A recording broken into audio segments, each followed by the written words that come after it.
அது முடிஞ்சு போன விஷயம்னா, நீங்க இந்த தேர்தல்ல ஒரு இடத்துல வெற்றி பெற்று காமிச்சிருக்கணுமே, ஏன் காமிக்கல? ஒரு இடத்துல நீங்க வெற்றி பெற்றா கூட நாங்க ஒத்துட்டுருப்போம். உங்களுக்கு ஒரு செல்வாக்கு இருக்குன்ட்டு. எல்லா இடத்துலயும் தோத்துட்டு பெர்சன்டேஜ் கணக்க காமிச்சுட்டு ஏன் யார ஏமாத்துறீங்க? இல்ல சார், இப்ப 2026லயும் பாஜகவோட கூட்டணி கிடையாது அப்படின்னு உறுதியா சொல்றாரு. திட்டவட்டமா சொல்றாரு. திடகாத்தமா சொல்றாரு. அப்ப எடப்பாடி பழனிசாமி அவர்கள் ஒரு வலிமைமிக்க ஒரு தலைவரா உருவாயிட்டாருன்னு தானே புரிஞ்சுக்கணும் இல்லையா? இல்லங்க. அவரு பாஜகவோட கூட்டணி கிடையாது அப்படின்னு சொல்றாருன்னா, சொல்றதுக்கான உரிமை அவருக்கு. அவரு வந்து அவர் வந்து வலுப்பெற்றிருந்தாருன்னு சொல்லலாம்.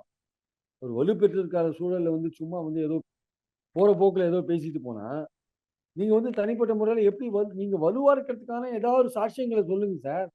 ஏன் சார் நாகர்கோவில்ல 4வது வந்தீங்க? ஏன் திருநெல்வேலில 3வது வந்தீங்க? முஸ்லிம்கள் இருக்கிற ராமநாதபுரத்துல ஏன் ஓட்டு வாங்கல? ஏன் தேனியில ஏன் நீங்க அவ்வளவு 3வது இடத்துக்கு போறீங்க? என்ன காரணம் சொல்லுங்க? இதெல்லாம் நீங்க மறைச்சிட்டு நீங்க வந்து தமிழ்நாட்டிலே நாங்க 2வது பெரிய கட்சின்னு சொன்னா அதுக்கான சாட்சியங்கள் என்ன?